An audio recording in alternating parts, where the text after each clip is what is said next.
ಎಲ್ಲರಿಗೂ ನಮಸ್ಕಾರ ಸ್ನೇಹಿತರೆ. ಈ ವಿಡಿಯೋದಲ್ಲಿ ನಾವೊಂದು ಅದ್ಭುತವಾದಂಥ ಔಷಧಿಯ ಗಿಡದ ಬಗ್ಗೆ ತಿಳಿದುಕೊಳ್ಳೋಣ. ಗ್ರಾಮೀಣ ಪ್ರದೇಶದಲ್ಲಿ ಬದುಕುತ್ತಿರುವ ಜನರಿಗೆ ಅತ್ಯಂತ ಚಿರಪರಿಚಿತವಾದ ಈ ಜಯಂತಿ ಗಿಡ ಭಾರತದಾದ್ಯಂತ ಕಾಣಸಿಕ್ಕರೂ ಉಷ್ಣವಲಯಗಳಲ್ಲಿ ಹೆಚ್ಚಾಗಿ ಬೆಳೆಯುತ್ತದೆ. ಸುಮಾರು 1.5 ಅಡಿ ಎತ್ತರಕ್ಕೆ ಬೆಳೆಯುವ ಈ ಸಸ್ಯದ ಎಲೆಗಳು ಗಾಢ ಹಸಿರು ಬಣ್ಣದಲ್ಲಿರುತ್ತವೆ. ಈ ಗಿಡದ ಹೆಸರು ಅವಂತಿ ಅಥವಾ ಕೋಟ್ ಬಟನ್. ಈ ಗಿಡವನ್ನ ಒಂದೊಂದು ಪ್ರಾಂತ್ಯದಲ್ಲಿ ಒಂದೊಂದು ಹೆಸರಿನಿಂದ ಕರೆಯುತ್ತಾರೆ. ಸಂಸ್ಕೃತ ಭಾಷೆಯಲ್ಲಿ ಇದನ್ನ ಅವಂತಿ ಎಂದು ಕರೆಯಲಾಗುತ್ತದೆ. ಹಾಗಾಗಿ ನಾನು ಈ ವಿಡಿಯೋದಲ್ಲಿ ಈ ಗಿಡವನ್ನ ಅವಂತಿ ಅಂತಲೇ ಕರಿತೀನಿ. ಸಾಮಾನ್ಯವಾಗಿ ಈ ಹೂವು 6ರಿಂದ 8 ದಳಗಳನ್ನು ಹೊಂದಿದ್ದು ಅಸಂಖ್ಯಾತ ಕೇಸರಗಳನ್ನು ಹೊಂದಿರುತ್ತದೆ. ಈ ಹೂಗಳು ಪಕ್ವವಾದ ಬಳಿಕ ಕೂದಲಿನ ಎಳೆಗಳ ರೀತಿಯ ರಚನೆಯನ್ನು ಹೊಂದಿ ಗಾಳಿಯಲ್ಲಿ ಹಾರಿ ಹೋಗುವ ಮೂಲಕ ಬೀಜಗಳ ಪ್ರಸರಣ ಉಂಟಾಗುತ್ತದೆ. ಈ ಗಿಡದ ಎಲೆಗಳು ನೆಲದ ಮೇಲೆ ಹರಡಿಕೊಂಡಿರುತ್ತವೆ. ಇದರ ಮೃದುವಾದ ಕಾಂಡ ಮಾತ್ರ ಎತ್ತರಕ್ಕೆ ಬೆಳೆಯುತ್ತದೆ ಹಾಗೂ ಇದರ ತುದಿಯಲ್ಲಿ ಪುಟ್ಟದಾದ ಹೂ ಬೆಳೆಯುತ್ತದೆ. ಈ ಗಿಡ ಎಲ್ಲರೂ ಕೂಡ ನೋಡೇ ಇರ್ತೀರಾ. ಹಳ್ಳಿಗಳಲ್ಲಿ, ಸಿಟಿಗಳಲ್ಲಿ ಎಲ್ಲ ಕಡೆ ಕೂಡ ಈ ಗಿಡ ನಮಗೆ ಕಾಣಸಿಗುತ್ತದೆ. ಈ ಗಿಡದಿಂದ ನಮಗೆ ಎಷ್ಟೊಂದು ಲಾಭ ಇದೆ ಅಂತ ಗೊತ್ತಾದರೆ ಖಂಡಿತ ನಿಮಗೆ ನಂಬೋಕೆ ಆಗಲ್ಲ. ಈ ಗಿಡ ನಮಗೆ ಎಷ್ಟು ರೀತಿಯಲ್ಲಿ ಉಪಯೋಗವಾಗುತ್ತದೆ ಎಂದು ಈ ವಿಡಿಯೋದಲ್ಲಿ ತಿಳಿಸಿಕೊಡ್ತೀನಿ. ಆದರೆ ಅದಕ್ಕೂ ಮುಂಚೆ ನೀವಿನ್ನು ನಮ್ಮ ಚಾನಲ್ನ ಸಬ್ಸ್ಕ್ರೈಬ್ ಮಾಡ್ಕೊಂಡಿಲ್ಲ ಅಂದರೆ ಖಂಡಿತ ಈಗಲೇ ಸಬ್ಸ್ಕ್ರೈಬ್ ಮಾಡ್ಕೊಳ್ಳಿ. ಹಾಗೆ ವಿಡಿಯೋ ಇಷ್ಟ ಆದರೆ ಮರೆಯದೆ ಒಂದು ಲೈಕ್ ಕೊಡಿ. ಇನ್ನು ಸಾಂಪ್ರದಾಯಿಕ ಔಷಧೀಯ ಸಸ್ಯವಾಗಿರುವ ಈ ಜಯಂತಿ ಗಿಡ ಆಂಟಿ ಇನ್ಫ್ಲಮೇಟರಿ, ಆಂಟಿಫಂಗಲ್ ಮುಂತಾದ ಗುಣಗಳನ್ನು ಹೊಂದಿದ್ದು ಈ ಸಸ್ಯದ ಎಲೆಗಳು, ಹೂಗಳು ಹಾಗೂ ಕಾಂಡವನ್ನು ಸಹ ಔಷಧೀಯ ಉದ್ದೇಶಗಳಿಗಾಗಿ ಬಳಕೆ ಮಾಡಲಾಗುತ್ತದೆ. ಜಾಂಡೀಸ್, ಹೊಟ್ಟೆ ಉರಿ, ಶ್ವಾಸನಾಳದ ಸಮಸ್ಯೆ, ಅತಿಸಾರ, ಫೈಲ್ಸ್ ಮುಂತಾದ ಕಾಯಿಲೆಗಳಿಗೆ ಈ ಸಸ್ಯ ಉಪಯುಕ್ತವಾಗಿದೆ. ಅದೇ ರೀತಿ ಆಗಾಗ ಕಾಣಿಸಿಕೊಳ್ಳುವ ಗಂಟಲು ನೋವಿಗೂ ಕೂಡ ಈ ಸಸ್ಯ ಪ್ರಯೋಜನಕಾರಿ. ಇನ್ನು ಬಿದ್ದು ಗಾಯವಾಗಿ ರಕ್ತ ಸುರಿಯುತ್ತಿದ್ರೆ ಜಯಂತಿ ಗಿಡದ ರಸವನ್ನು ಹಾಕೋದ್ರಿಂದ ತಕ್ಷಣ ರಕ್ತದ ಹರಿವು ನಿಲ್ಲುತ್ತದೆ ಹಾಗೂ ದೇಹದಲ್ಲಿ ಯಾವುದೇ ಚರ್ಮಕ್ಕೆ ಸಂಬಂಧಿಸಿದ ಸಮಸ್ಯೆಗಳು ಉಂಟಾದರೆ ಇದು ನಿವಾರಣೆ ಮಾಡುತ್ತದೆ. ಸ್ನೇಹಿತರೆ, ಎಲ್ಲಿ ಖಾಲಿ ಜಾಗ ಇದ್ರೂ ಕೂಡ ಅಲ್ಲಿ ಬೆಳೆಯುವ ಈ ಗಿಡದಲ್ಲಿ ಎಷ್ಟೋ ಔಷಧೀಯ ಗುಣಗಳಿವೆ. ಆಯುರ್ವೇದದಲ್ಲಿ ಈ ಗಿಡವನ್ನು ಎಷ್ಟೋ ಕಾಯಿಲೆಗಳಿಗೆ ಬಳಸುತ್ತಾರೆ. ಮೈಯಲ್ಲಿ ಎಲ್ಲಾದರೂ ಗಾಯವಾದಾಗ ಈ ಗಿಡದ ಎಲೆಯ ರಸವನ್ನು ಹಚ್ಚಿದರೆ ಅದು ಆಂಟಿಬಯೋಟಿಕ್ ಥರ ಕೆಲಸ ಮಾಡುತ್ತದೆ. ಸೋರುತ್ತಿರುವ ರಕ್ತವನ್ನು ನಿಲ್ಲಿಸಿ ಆ ಗಾಯ ಸೆಪ್ಟಿಕ್ ಆಗದಂತೆ ಇದು ತಡೆಯುತ್ತದೆ. ಹಾಗೆ ಬೇಗನೆ ಹುಣ್ಣು ಕೂಡ ಒಣಗುತ್ತದೆ. ಇನ್ನು ಚೇಳು ಕಚ್ಚಿಕೆ, ಕೆಲವರು ಸತ್ತು ಹೋಗುತ್ತಾರೆ. ಕೆಲವರಿಗೆ ಚೇಳು ಕಚ್ಚಿದರೆ ಆ ಕಚ್ಚಿರುವ ಭಾಗ ಕೆಲಸ ಮಾಡಲ್ಲ. ಹೀಗೆ ಎಷ್ಟೋ ಸಮಸ್ಯೆಗಳು ಚೇಳು ಕಚ್ಚಿದರೆ ಬರುತ್ತದೆ. ಆದರೆ ಒಂದು ವೇಳೆ ನಿಮಗೆ ಚೇಳು ಕಚ್ಚಿದರೆ ಹತ್ತಿರದಲ್ಲಿ ನಿಮಗೆ ಈ ಗಿಡ ಕಾಣಿಸಿದರೆ ಒಂದು ಹಿಡಿ ಎಲೆಗಳನ್ನು ತೆಗೆದುಕೊಂಡು ಅರೆದು ಅಥವಾ 2 ಕೈಯಲ್ಲಿ ಕ್ರಷ್ ಮಾಡಿ ಆ ರಸವನ್ನು ಚೇಳು ಕಚ್ಚಿದ ಜಾಗದ ಮೇಲೆ ಹಾಕಿ ಬಳಿಕ ಆ ಅರೆದ ಎಲೆಗಳನ್ನು ಹುಣ್ಣಿನ ಮೇಲೆ ಇಟ್ಟು ಬಟ್ಟೆ ಕಟ್ಟಿಕೊಂಡರೆ ಕೆಲ ಗಂಟೆಗಳಲ್ಲೇ ಚೇಳು ಕಚ್ಚಿದಂಥ ವಿಷವನ್ನು ಇದು ಎಳೆದು ಬಿಡುತ್ತದೆ. ಇನ್ನು ಈ ಗಿಡ ಒಂದೇ ದಿನದಲ್ಲಿ ಫೈಲ್ಸ್ ಕಡಿಮೆ ಮಾಡುತ್ತದೆ ಅಂದರೆ ನಂಬ್ತೀರಾ? ಆದರೆ ಈಗ ನಂಬಲೇಬೇಕು. ಜೀರ್ಣ ಯಾವಾಗ ಸರಿಯಾಗಿ ಆಗುವುದಿಲ್ಲವೋ ಆಗಲೇ ಮಲಬದ್ಧತೆ ಬರುತ್ತದೆ. ಈ ಮಲಬದ್ಧತೆ ತುಂಬ ದಿನ ಕಂಟಿನ್ಯೂ ಆದರೆ ಅದು ಫೈಲ್ಸ್ಗೆ ತಿರುಗುತ್ತದೆ. ಇದು ಒಂದು ಸಲ ಬಂದರೆ ನರಕ ನೋಡುತ್ತೀರಿ. ಕೂತರೆ ನೋವು, ನಿಂತರೆ ನೋವು, ಮಲಗಿದರೂ ನೋವು, ಇನ್ನು ಬಾತ್ರೂಮ್ಗೆ ಹೋದರಂತೂ ಹೇಳೋಕ್ಕಾಗಲ್ಲ. ಹಾಗೆ ಫೈಲ್ಸ್ ಗಡ್ಡೆಗಳನ್ನು ಆಪರೇಷನ್ ಮಾಡಿ ತೆಗಿತಾರೆ. ಅದಕ್ಕೆ ಸಾವಿರಾರು ರೂಪಾಯಿ ತೆಗೆದುಕೊಳ್ತಾರೆ. ಆದರೆ ಪರ್ಮನೆಂಟ್ ಆಗಿ ವಾಸಿಯಾಗಲ್ಲ. ಮತ್ತೆ ಮತ್ತೆ ಗಡ್ಡೆಗಳು ಬರ್ತಾನೆ ಇರುತ್ತದೆ. ಮತ್ತೆ ಮತ್ತೆ ಆಪರೇಷನ್ ಮಾಡಿಸ್ಕೋತಾನೆ ಇರಬೇಕು. ಫೈಲ್ಸ್ ಬಂದು ಒಂದು ಕಡೆ ನರಕ ಅನುಭವಿಸಿ ಮತ್ತೆ ಆಪರೇಷನ್ ಮಾಡಿಸಿಕೊಂಡು ಇನ್ನಷ್ಟು ನರಕ ಅನುಭವಿಸಿ ಆಪರೇಷನ್ ಮಾಡಿಸಿಕೊಂಡ ಗಾಯ ಒಣಗೋದ್ರೆ ಒಳಗೆ ಇನ್ನೊಂದು ಫೈಲ್ಸ್ ಗಡ್ಡೆ ಬಂದಿರುತ್ತದೆ. ಆದರೆ ಆಪರೇಷನ್ ನೋವು ಇಲ್ಲದೆ ₹1 ದುಡ್ಡು ಕೂಡ ಖರ್ಚು ಮಾಡದೆ ಒಂದೇ ದಿನದಲ್ಲಿ ಈ ಗಿಡವನ್ನು ಉಪಯೋಗಿಸಿ ಫೈಲ್ಸ್ ಗಡ್ಡೆಗಳನ್ನು ನಾಶಪಡಿಸಬಹುದು. ಅದು ಯಾವ ರೀತಿ ಅಂತ ಈಗ ನೋಡೋಣ. ಮೊದಲು ನಾವು ಅವಂತಿ ಗಿಡದ ಎಲೆಗಳನ್ನು ಕಿತ್ತು ತಂದು ಚೆನ್ನಾಗಿ ತೊಳೆದು ಅದು ನೀರಿಲ್ಲದಂತೆ ಚೆನ್ನಾಗಿ ಒಣಸಿಕೊಳ್ಳಿ. ಅದರ ನಂತರ ಒಂದು ಹಿಡಿ ಎಲೆಗಳಿಗೆ 10 ಕಾಳು ಮೆಣಸು ಬೆರೆಸಿ ಚೆನ್ನಾಗಿ ಕುಟ್ಟಿ ಪೇಸ್ಟ್ ಮಾಡಿಕೊಳ್ಳಿ. ಬಳಿಕ ಇದನ್ನು ಒಂದು ಚಿಕ್ಕ ಗೋಲಿ ಸೈಜಷ್ಟು ಉಂಡೆ ಥರ ಕಟ್ಟಿಕೊಂಡು ಅದನ್ನು ಬೆಳಿಗ್ಗೆ ಖಾಲಿ ಹೊಟ್ಟೆಯಲ್ಲಿ ನುಂಗಬೇಕು. ಇದನ್ನು ತಿಂದ ತಕ್ಷಣ 100 ml ತೆಳುವಾದ ಮಜ್ಜಿಗೆಯಲ್ಲಿ ಸ್ವಲ್ಪ ಕಲ್ಲು ಸಕ್ಕರೆ ಬೆರೆಸಿಕೊಂಡು ಕುಡಿಯಬೇಕು. ಇದು ಇಮಿಡಿಯೇಟ್ ಆಗಿ ಕುಡಿಯಬೇಕು. ಹಾಗಾಗಿ ಮೊದಲೇ ಮಜ್ಜಿಗೆ ರೆಡಿ ಮಾಡಿಟ್ಟುಕೊಳ್ಳಿ. ಈ ರೀತಿ ಮಾಡಿದರೆ ಒಂದೇ ಒಂದು ದಿನದಲ್ಲಿ ಪೈಲ್ಸ್ ಗುಣವಾಗುತ್ತದೆ. ಈ ರೀತಿ 10 ದಿನ ನೀವು ಮಾಡಿದರೆ ಶಾಶ್ವತವಾಗಿ ಪೈಲ್ಸ್ ಅನ್ನೋದು ಮತ್ತೆಂದೂ ನಿಮಗೆ ಬರಲ್ಲ. ಆದರೆ ಒಂದು ಮಾತು ನೆನಪಿಟ್ಟುಕೊಳ್ಳಿ, ನೀವು ಹೊಲದಲ್ಲಿ ಬೆಳೆದಿರುವಂತಹ ಗಿಡವನ್ನು ತರಬೇಡಿ. ಯಾಕಂದರೆ ಒಂದು ವೇಳೆ ಹೊಲಕ್ಕೆ ಹೊಡೆದಿರುವಂತಹ ಮದ್ದು ಈ ಗಿಡದ ಮೇಲೆ ಬಿದ್ದಿದ್ದರೆ ಇನ್ನಷ್ಟು ಅಪಾಯ ಬರುತ್ತದೆ. ಹಾಗಾಗಿ ನಿಮ್ಮ ಮನೆ ಹಿತ್ತಲಲ್ಲೂ ಅಥವಾ ರೋಡ್ ಸೈಡ್ನಲ್ಲೋ ಬೆಳೆದಿರುವುದನ್ನು ಕಿತ್ತು ತನ್ನಿ. ಇನ್ನು ಈ ಗಿಡಕ್ಕೆ ಸೊಳ್ಳೆಗಳನ್ನು ಸಾಯಿಸುವ ಶಕ್ತಿ ಕೂಡ ಇದೆ. ಇದಕ್ಕಾಗಿ ನೀವು ಕೆಲವು ಒಣಗಿದ ಅವಂತಿ ಗಿಡದ ಎಲೆಗಳನ್ನು ತಂದುಕೊಳ್ಳಿ ಅಥವಾ ಹಸಿ ಎಲೆಗಳನ್ನು ತಂದು ಒಣಗಿಸಿ ಡಬ್ಬಿಯಲ್ಲಿ ತುಂಬಿಟ್ಟುಕೊಳ್ಳಿ. ಬೇಕಾದಾಗ ಇದನ್ನು ನಾವು ಉಪಯೋಗಿಸಿಕೊಳ್ಳಬಹುದು. ಸಂಜೆ ಸೊಳ್ಳೆಗಳು ಜಾಸ್ತಿ ಇರುವಾಗ ಒಂದು ಮಣ್ಣಿನ ಬಟ್ಟಲು ಅಥವಾ ಚಿಕ್ಕ ಮಡಕೆಯಲ್ಲಿ ಸ್ವಲ್ಪ ಒಣಗಿದ ಎಲೆಗಳನ್ನು ಹಾಕಿ ಅದರ ಮೇಲೊಂದು ಕರ್ಪೂರ ಇಟ್ಟು ಬೆಂಕಿ ಹಚ್ಚಿ ಮನೆಯಲ್ಲಿ ಕಿಟಕಿಗಳು ಬಾಗಿಲು ಮುಚ್ಚಿಡಿ.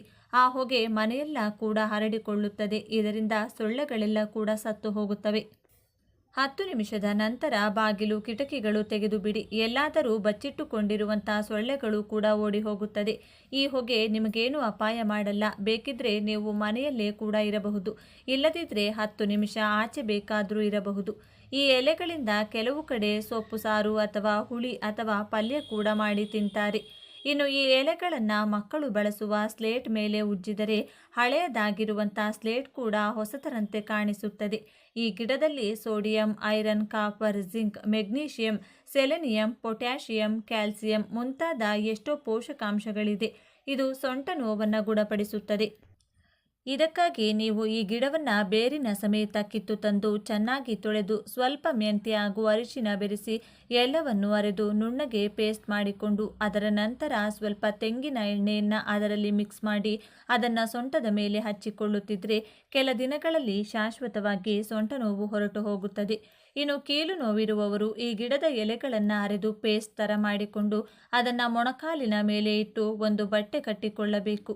ಈ ರೀತಿ ಕೆಲವು ದಿನಗಳು ಮಾಡಿದರೆ ಶಾಶ್ವತವಾಗಿ ಕೀಲು ನೋವು ಹೊರಟು ಹೋಗುತ್ತದೆ. ಇನ್ನು ಚರ್ಮದ ಸಮಸ್ಯೆಗಳು, ಗಜ್ಜಿ, ಅಲರ್ಜಿ ಏನೇ ಇದ್ದರೂ ಈ ಎಲೆಗಳನ್ನು ಅರೆದು ಆ ಮಿಶ್ರಣವನ್ನು ಅಥವಾ ಇದರ ರಸವನ್ನು ಹಚ್ಚುತ್ತಿದ್ದರೆ ಚರ್ಮದ ಸಮಸ್ಯೆಗಳು ಕೂಡ ಪರ್ಮನೆಂಟ್ ಆಗಿ ಹೊರಟು ಹೋಗುತ್ತದೆ. ಹಾಗೆ ಈ ಗಿಡದ ಎಲೆಗಳಿಗೆ ನೀರಿನಲ್ಲಿರುವಂಥ ಫ್ಲೋರೈಡ್ ಕ್ವಾಂಟಿಟಿಯನ್ನು ಕೂಡ ಕಡಿಮೆ ಮಾಡೋ ಶಕ್ತಿ ಇದೆ. ಇದಕ್ಕಾಗಿ ನೀವು ಕುಡಿಯೋ ನೀರು ತುಂಬಿಟ್ಟುಕೊಂಡಿರುವಂಥ ಪಾತ್ರೆಯಲ್ಲಿ ಕೆಲವು ಎಲೆಗಳನ್ನು ಚೆನ್ನಾಗಿ ತೊಳೆದು ಹಾಕಿಟ್ಟರೆ ಸರಿ ಹೋಗುತ್ತದೆ. ಆದರೆ ಇದು ಫ್ಲೋರೈಡ್ ಕ್ವಾಂಟಿಟಿ ಕಡಿಮೆ ಮಾಡೋಕೆ 8 ಗಂಟೆಗಳು ತೆಗೆದುಕೊಳ್ಳುತ್ತದೆ. ಹಾಗಾಗಿ ರಾತ್ರಿ ಇಡೀ ಈ ಎಲೆಗಳನ್ನು ಹಾಗೆ ಬಿಟ್ಟು ಬೆಳಗ್ಗೆ ತೆಗೆದು ನೀರು ಕುಡಿಯಿರಿ. ಇನ್ನು ಇದು ಬಿಳಿ ಕೂದಲನ್ನು ಕೂಡ ಕಪ್ಪಗೆ ಮಾಡುತ್ತದೆ. ಇದಕ್ಕಾಗಿ ನೀವು ಅವಂತಿ ಗಿಡದ ಎಲೆಗಳು ಹಾಗೂ ಭೃಂಗರಾಜ ಗಿಡದ ಎಲೆಗಳನ್ನು ಸಮ ಪ್ರಮಾಣದಲ್ಲಿ ತೆಗೆದುಕೊಂಡು ಎರಡನ್ನೂ ಅರೆದು ಬಂದ ರಸವನ್ನು ಒಂದು ಬಟ್ಟೆ ಸಹಾಯದಿಂದ ಹಿಂಡಿ ತೆಗೆದಿಟ್ಟುಕೊಳ್ಳಿ. ಎಷ್ಟು ರಸ ಬಂದಿದೆಯೋ ಅದಕ್ಕೆ ಸಮ ಪ್ರಮಾಣದಲ್ಲಿ ಕಪ್ಪು ಎಳ್ಳೆಣ್ಣೆಯನ್ನು ಬೆರೆಸಿ ಸ್ಟವ್ ಮೇಲೆ ಇಟ್ಟು ಕುದಿಯಲು ಬಿಡಿ. ಸ್ವಲ್ಪ ಹೊತ್ತು ಚಿಟಪಟ ಅಂತ ಮೇಲೆ ರಸ ಎಲ್ಲ ಕೂಡ ಎಣ್ಣೆಯೊಳಗೆ ಪೂರ್ತಿಯಾಗಿ ಬೆರೆತು ಹೋಗಿ ಯಾವ ಶಬ್ದ ಕೂಡ ಕೇಳಿಸಲ್ಲ. ಆಗ ಸ್ಟವ್ ಆಫ್ ಮಾಡಿ ಎಣ್ಣೆ ಆರಿದ ಮೇಲೆ ಒಂದು ಬಾಟಲಲ್ಲಿ ತುಂಬಿಟ್ಟುಕೊಳ್ಳಿ. ನೀವು ರಾತ್ರಿ ಮಲಗುವ ಮುಂಚೆ ನಿಮಗೆ ಬೇಕಾದಷ್ಟು ಎಣ್ಣೆಯನ್ನು ಗೋರುಬೆಚ್ಚಗೆ ಬಿಸಿ ಮಾಡಿಕೊಂಡು ಅದನ್ನು ನಿಮ್ಮ ತಲೆಗೆ ಪೂರ್ತಿಯಾಗಿ ತುದಿಯವರೆಗೂ ಹಚ್ಚಿಕೊಂಡು 5 ನಿಮಿಷ ಮಸಾಜ್ ಮಾಡಿಕೊಳ್ಳಿ. ಬೆಳಿಗ್ಗೆ ತಲೆ ಸ್ನಾನ ಮಾಡಿಕೊಳ್ಳಿ. ಈ ರೀತಿ ಮಾಡ್ತಾ ಇದ್ರೆ ಸಹಜವಾಗಿಯೇ ನಿಮ್ಮ ಬಿಳಿ ಕೂದಲೆಲ್ಲ ಕಪ್ಪು ಬಣ್ಣಕ್ಕೆ ತಿರುಗುತ್ತದೆ.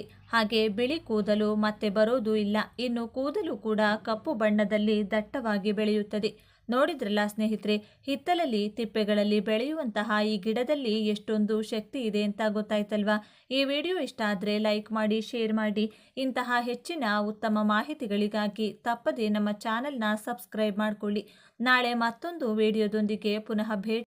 ವಿಶೇಷ ಹಾಗೂ ಅಪರೂಪದ ಹೂ ಬಿಳಿಯಕ್ಕ. ಬಿಳಿಯಕ್ಕವನ್ನು ಸಾಮಾನ್ಯವಾಗಿ ಶಿವನ ಆರಾಧನೆಗೆ ಬಳಸಲಾಗುವುದು. ಧಾರ್ಮಿಕ ಚಟುವಟಿಕೆಗೆ ಹೊರತಾಗಿ ತಂತ್ರವಿದ್ಯೆಯಲ್ಲಿಯೂ ಬಳಸಲಾಗುತ್ತದೆ. ಹಿಂದೂ ಧರ್ಮದಲ್ಲಿ ಕೆಲವು ಗಿಡ ಮರಗಳಿಗೆ ವಿಶೇಷ ಸ್ಥಾನವನ್ನು ನೀಡಲಾಗಿದೆ. ಗಿಡಗಳು ದೇವರ ಪ್ರತಿರೂಪ ಎಂದು ಸಹ ನಂಬಲಾಗುವುದು. ಅಂತಹ ಪವಿತ್ರ ಸಸ್ಯಗಳು ದೇವರಿಗೂ ಅತ್ಯಂತ ಪ್ರಿಯವಾಗಿರುತ್ತವೆ. ವಿಶೇಷವಾದ ಸಸ್ಯಗಳು ಧಾರ್ಮಿಕ ಹಿನ್ನೆಲೆಯಿಂದ ಶ್ರೇಷ್ಠತೆಯನ್ನು ಪಡೆದುಕೊಂಡರೆ ವೈದ್ಯಕೀಯ ಶಾಸ್ತ್ರದಲ್ಲೂ ಉತ್ತಮ ಔಷಧೀಯ ಗುಣಗಳನ್ನು ಒಳಗೊಂಡಿರುತ್ತವೆ. ಅಂತಹ ಒಂದು ಶ್ರೇಷ್ಠ ಶಕ್ತಿಯನ್ನು ಹೊಂದಿರುವ ಸಸ್ಯಗಳಲ್ಲಿ ಎಕ್ಕದ ಗಿಡವೂ ಒಂದು. ಇಂದು ನಾವು ನಿಮಗೆ ಹೇಳಲಿರುವ ವಿಷಯ ಬಹಳ ವಿಶೇಷವಾದದ್ದು, ಆಧ್ಯಾತ್ಮಿಕ ಮಹತ್ವ ಇರುವುದು ಮತ್ತು ಹಲವರಿಗೆ ತಿಳಿಯದ ರಹಸ್ಯ ಪರಿಹಾರ ವಿಧಾನ. ನೀವು ಯಾರನ್ನಾದರೂ ತುಂಬ ಪ್ರೀತಿಸುತ್ತಿದ್ದೀರಾ, ನಿಮ್ಮ ಮಾತು ಕೇಳದೆ ದೂರವಾಗಿರುವವರನ್ನು ಮತ್ತೆ ನಿಮ್ಮತ್ತ ತಿರುಗಿಸಿಕೊಳ್ಳಬೇಕೆಂದು ಬಯಸುತ್ತಿದ್ದೀರಾ? ಎಷ್ಟು ಹಠಮಾರಿ ಸ್ವಭಾವದವರಾದರೂ ನಿಮ್ಮ ಮಾತು ಕೇಳಬೇಕು ಅಂದುಕೊಳ್ಳುತ್ತಿದ್ದೀರಾ? ಹಾಗಾದರೆ ಈ ವಿಡಿಯೋವನ್ನು ಸಂಪೂರ್ಣವಾಗಿ ನೋಡಿ. ಯಾಕೆಂದರೆ ಇಂದು ನಾವು ತಿಳಿದುಕೊಳ್ಳೋದು ಎಕ್ಕದ ಗಿಡದ ಬಳಿ ಮಾಡುವ ಅತ್ಯಂತ ಶಕ್ತಿಶಾಲಿ ಪರಿಹಾರದ ವಿಧಾನದ ಬಗ್ಗೆ. ವಿಡಿಯೋ ಮುಂದುವರಿಸುವ ಮುಂಚೆ ಕಮೆಂಟ್ನಲ್ಲಿ ಜೈ ಶ್ರೀರಾಮ್ ಅಂತ ಬರೆಯಿರಿ. ವಿಡಿಯೋಗೆ ಒಂದು ಲೈಕ್ ಕೊಡಿ. ಇನ್ನಷ್ಟು ಜನರಿಗೆ ತಲುಪಲು ಸಹಾಯ ಮಾಡುತ್ತದೆ ಮತ್ತು ನಮ್ಮ ಚಾನಲ್ಗೆ ಪ್ರೇರಣೆ ಕೊಡುತ್ತದೆ. ಹಾಗೆ ವಿಡಿಯೋ ಶೇರ್ ಮಾಡಿ. ನಮ್ಮ ಚಾನಲ್ನ ಸಬ್ಸ್ಕ್ರೈಬ್ ಮಾಡಿಲ್ಲ ಅಂದರೆ ಖಂಡಿತ ಈಗಲೇ ಸಬ್ಸ್ಕ್ರೈಬ್ ಮಾಡ್ಕೊಳ್ಳಿ. ಮೊದಲು ನಾವು ಎಕ್ಕದ ಗಿಡದ ಆಧ್ಯಾತ್ಮಿಕ ಮಹತ್ವದ ಬಗ್ಗೆ ನೋಡೋಣ. ಶಾಸ್ತ್ರಗಳಲ್ಲಿ ಹೇಳಿರುವಂತೆ ಕೆಲವು ಮರಗಳು ಮತ್ತು ಗಿಡಗಳಿಗೆ ವಿಶೇಷ ದೈವಿಕ ಹಾಗೂ ಪ್ರಕೃತಿ ಶಕ್ತಿಗಳು ತುಂಬಿರುತ್ತವೆ. ಎಕ್ಕದ ಗಿಡ ಅಂತ ಶಕ್ತಿಯುತ ಸಸ್ಯಗಳಲ್ಲಿ ಒಂದು ಎಂದು ಪರಿಹಾರ ಶಾಸ್ತ್ರದಲ್ಲಿ ಹೇಳಲಾಗಿದೆ. ಎಕ್ಕದ ಗಿಡ ಅತ್ಯಂತ ಶಕ್ತಿಯುತ ಸಸ್ಯಗಳಲ್ಲಿ ಒಂದು ಎಂದು ಪರಿಹಾರ ಶಾಸ್ತ್ರದಲ್ಲಿ ಹೇಳಲಾಗಿದೆ. ಎಕ್ಕದ ಗಿಡದ ಬಳಿ ಮಾಡುವ ಪರಿಹಾರಗಳು ಬಹುತೇಕ ಸಂದರ್ಭಗಳಲ್ಲಿ ಉತ್ತಮ ಫಲ ನೀಡುತ್ತವೆ ಎಂದು ಪರಂಪರೆಯಿಂದ ನಂಬಿಕೆ ಇದೆ. ಇದರಲ್ಲಿ ಅತೀಂದ್ರಿಯ ಶಕ್ತಿ ಅಧಿಕವಾಗಿದೆ ಎಂದು ಆಧ್ಯಾತ್ಮಿಕ ಗ್ರಂಥಗಳಲ್ಲಿ ಉಲ್ಲೇಖಿಸಲಾಗಿದೆ. ಭೂಮಿಯ ಮೇಲಿರುವ ಪ್ರತಿಯೊಂದು ಸಸ್ಯಕ್ಕೂ ಪ್ರಕೃತಿ ಶಕ್ತಿ, ದೈವಿಕ ಶಕ್ತಿ ಇವೆರಡೂ ಕೂಡ ಇರುತ್ತವೆ. ಹಾಗಾಗಿ ಪ್ರತಿಯೊಂದು ಸಸ್ಯವೂ ಮಾನವನಿಗೆ ಯಾವುದಾದರೂ ರೀತಿಯಲ್ಲಿ ಉಪಯೋಗವಾಗುತ್ತದೆ. ಎಕ್ಕದ ಗಿಡವು ಅದರಲ್ಲಿ ಅತ್ಯಂತ ವಿಶೇಷವಾದದ್ದು. ಎಕ್ಕದ ಗಿಡದಲ್ಲಿ ಸಾಮಾನ್ಯವಾಗಿ 2 ವಿಧಾನ ಕಾಣಿಸಿಕೊಳ್ಳುತ್ತದೆ. ಬಿಳಿ ಹೂ ಬರುವಂತಹ ಎಕ್ಕದ ಗಿಡ, ನೇರಳೆ ಅಥವಾ ವೈಲೆಟ್ ಬಣ್ಣದ ಹೂ ಬರುವ ಎಕ್ಕದ ಗಿಡ. ಯಾವ ಎಕ್ಕದ ಗಿಡವಾದರೂ ಈ ಪರಿಹಾರಕ್ಕೆ ಬಳಸಬಹುದು. ಯಾವ ಸಂದರ್ಭಗಳಲ್ಲಿ ಈ ಪರಿಹಾರ ಮಾಡಬಹುದು ಅಂತ ನೋಡೋಣ. ಈ ಪರಿಹಾರವನ್ನು ಇಷ್ಟಪಡುವ ವ್ಯಕ್ತಿ ದೂರವಾದರೆ ಮಾಡಬಹುದು. ನಿಮ್ಮ ಮಾತು ಕೇಳದೇ ಇದ್ದಾಗ ಮಾಡಬಹುದು. ನಿಮ್ಮನ್ನು ಗೌರವಿಸದೇ ಇದ್ದಾಗ ಮಾಡಬಹುದು. ನಿಮ್ಮನ್ನು ಅವಾಯ್ಡ್ ಮಾಡ್ತಾ ಇದ್ದರೆ ಮಾಡಬಹುದು. ಕೆಲ ದಿನ ಚೆನ್ನಾಗಿ ಮಾತನಾಡಿ ನಂತರ ದೂರಾದಾಗ ಮಾಡಬಹುದು. ಮೂರನೇ ವ್ಯಕ್ತಿಯ ಕಾರಣದಿಂದ ನಿಮ್ಮ ಸಂಬಂಧ ಹಾಳಾಗಿದ್ದರೆ ಮಾಡಬಹುದು. ಗಂಡ ಹೆಂಡತಿ ನಡುವೆ ಜಗಳ ಹೆಚ್ಚಾದಾಗ ಮಾಡಬಹುದು. ಗಂಡ ಹೆಂಡತಿಯ ಮಾತು ಕೇಳದಿದ್ದಾಗ ಮಾಡಬಹುದು. ಹೆಂಡತಿ ಗಂಡನನ್ನು ಅರ್ಥ ಮಾಡಿಕೊಳ್ಳದಿದ್ದರೆ ಮಾಡಬಹುದು. ಪ್ರೇಮಿಗಳ ನಡುವೆ ಡಿಸ್ಟರ್ಬೆನ್ಸ್ ಇದ್ದರೆ ಮಾಡಬಹುದು. ಈಗ ಗ್ರಹಸ್ಥಿತಿ ಮತ್ತು ಎಕ್ಕದ ಗಿಡದ ಪರಿಹಾರದ ಬಗ್ಗೆ ನೋಡೋಣ. ಸಾಮಾನ್ಯವಾಗಿ ಪರಿಹಾರಗಳು ಗ್ರಹಗಳ ಅನುಕೂಲತೆಗೆ ಅವಲಂಬಿತವಾಗಿರುತ್ತವೆ. ಗ್ರಹಗಳು ಅನುಕೂಲವಾಗಿದ್ದರೆ ಫಲ ಬೇಗ ಬರುತ್ತದೆ. ಅನುಕೂಲ ಇಲ್ಲ ಅಂದರೆ ವಿಳಂಬವಾಗಬಹುದು ಅಥವಾ ಕೆಲವೊಮ್ಮೆ ಫಲ ಕಡಿಮೆ ಸಿಗಬಹುದು. ಆದರೆ ಎಕ್ಕದ ಗಿಡದ ಬಳಿ ಮಾಡುವ ಈ ಪರಿಹಾರ ಗ್ರಹ ಅನುಕೂಲತೆ ಕಡಿಮೆ ಇದ್ದರೂ ಸಹ ಫಲವನ್ನು ನೀಡುತ್ತದೆ ಅನ್ನೋ ನಂಬಿಕೆ ಇದೆ. ಕೆಲವರಿಗೆ ಇದು ಕೆಲವು ಗಂಟೆಗಳಲ್ಲೇ ಫಲ ಸಿಗುತ್ತದೆ. ಕೆಲವರಿಗೆ 7 ರಿಂದ 10 ದಿನಗಳಲ್ಲಿ ಫಲ ಸಿಗುತ್ತದೆ. ಆದರೆ ಫಲ ಖಚಿತವಾಗಿ ಸಿಗುತ್ತದೆ ಎಂದು ಪರಂಪರೆಯ ನಂಬಿಕೆ. ಈ ಪರಿಹಾರ ಮಾಡಲು ನಮಗೆ ಬೇಕಾಗಿರುವುದು ಒಂದೇ ಒಂದು ಪದಾರ್ಥ. ಈ ಪರಿಹಾರ ತುಂಬ ಸರಳ ಮತ್ತು ಎಲ್ಲರಿಗೂ ಲಭ್ಯ. ಇದಕ್ಕೆ ಬೇಕಾಗುವುದು ಸಾಸಿವೆ. ಸಾಸಿವೆಯಲ್ಲಿ 2 ವಿಧ ಇದೆ, ಕಪ್ಪು ಸಾಸಿವೆ ಮತ್ತು ಹಳದಿ ಸಾಸಿವೆ. ಹಳದಿ ಸಾಸಿವೆ ಸಿಕ್ಕರೆ ಅತ್ಯುತ್ತಮ. ಸಿಗದಿದ್ದರೆ ಕಪ್ಪು ಸಾಸಿವೆ ಕೂಡ ಬಳಸಬಹುದು. ಅರ್ಧ ಚಮಚ ಅಥವಾ 1 ಚಮಚ ಸಾಸಿವೆ ಸಾಕು. ಪರಿಹಾರ ಶಾಸ್ತ್ರದಲ್ಲಿ ಸಾಸಿವೆಗೆ ಅತೀಂದ್ರಿಯ ಶಕ್ತಿ ಇದೆ ಎಂದು ಹೇಳಲಾಗಿದೆ. ಈ ಪರಿಹಾರ ಮಾಡಲು ಸಮಯ ಮತ್ತು ನಿಯಮಗಳನ್ನು ಮೊದಲು ತಿಳಿದುಕೊಳ್ಳಬೇಕು. ಈ ನಿಯಮಗಳನ್ನು ತಪ್ಪದೇ ಪಾಲಿಸಬೇಕು.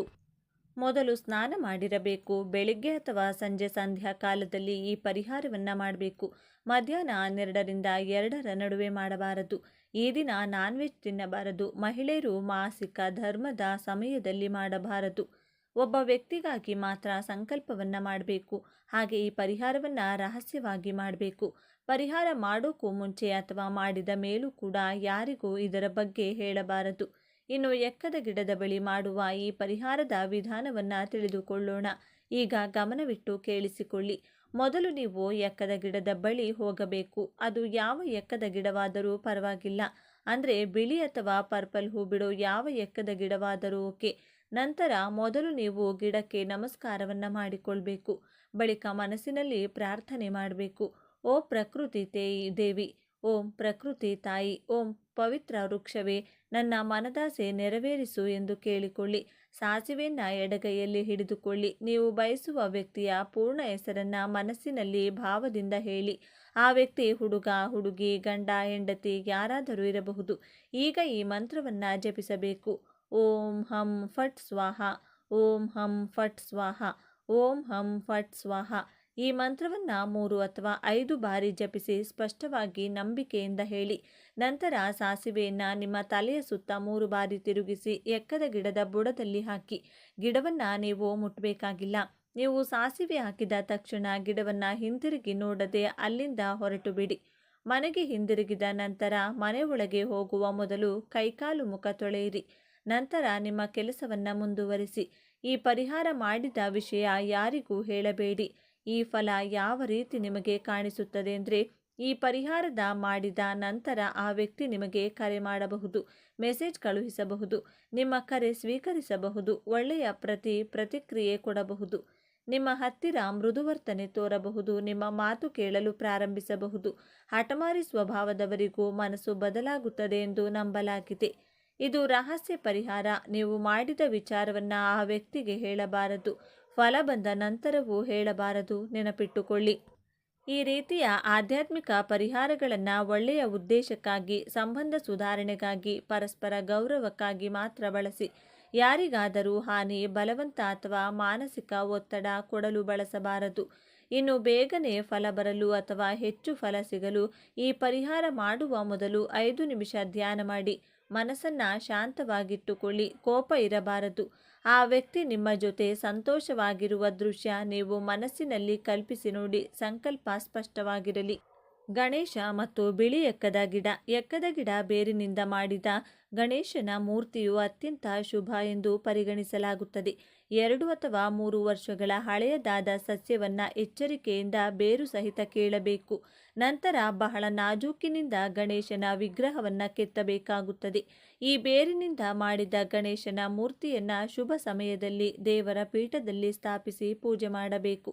ಆಗ ಜೀವನದಲ್ಲಿ ತ್ರಿಸುಖ ಅಥವಾ ಜೀವನದ ಎಲ್ಲ ಸಂತೋಷಗಳು ಲಭ್ಯವಾಗುತ್ತವೆ ಎಂದು ಹೇಳಲಾಗುವುದು. ಗಣೇಶನ ಮೂರ್ತಿಗೆ ಕೆಂಪು ಬಟ್ಟೆ ಧರಿಸಿ, ಕೆಂಪು ಹೂ, ಕೆಂಪು ಶ್ರೀಗಂಧದ ಲೇಪನ ಮತ್ತು ಕೆಂಪು ರತ್ನಗಳನ್ನು ಅರ್ಪಿಸಬೇಕು. ಬೆಲ್ಲದಿಂದ ಮಾಡಿದ ಲಡ್ಡುಗಳನ್ನು ನೈವೇದ್ಯಕ್ಕೆ ಇಡಬೇಕು. ನಂತರ ಗಣೇಶನಿಗೆ ಹೇಳುವ ಓಂ ವಕ್ರತುಂಡಾಯ ಹಂ ಮಂತ್ರವನ್ನು ಪಠಿಸಬೇಕು. ಈ ರೀತಿಯಾಗಿ ಗಣೇಶನನ್ನು ಆರಾಧಿಸುವುದರಿಂದ ಗಣೇಶನು ಜೀವನದಲ್ಲಿ ಸಂತೋಷವನ್ನು ನೀಡುವನು. ಬಿಳಿ ಎಕ್ಕದ ಸಸ್ಯಕ್ಕೆ ಪ್ರಾರ್ಥನೆ ಸಲ್ಲಿಸಿ. ನಿತ್ಯವೂ ನೀವು ಬಿಳಿ ಎಕ್ಕದ ಗಿಡಕ್ಕೆ ಪ್ರಾರ್ಥನೆಯನ್ನು ಸಲ್ಲಿಸಿ. ಇಲ್ಲವಾದರೆ ಬಿಳಿ ಎಕ್ಕದ ಸಸ್ಯದ ಕೆಳಗೆ ಕುಳಿತು ಪ್ರಾರ್ಥನೆ ಮಾಡಿ.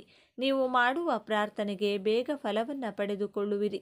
ಈ ಗಿಡದ ಮುಂದೆ ಅಥವಾ ಕೆಳಗೆ ಕುಳಿತು ಓಂ ಗಂ ಗಣಪತಯೇ ನಮಃ ಎನ್ನುವ ಮಂತ್ರವನ್ನು ಹೇಳಿದರೆ ನೀವು ಬಯಸುವ ಪ್ರತಿಯೊಂದು ಕ್ಷೇತ್ರದಲ್ಲೂ ವಿಶೇಷವಾದ ಯಶಸ್ಸನ್ನು ಸಾಧಿಸಬಹುದು.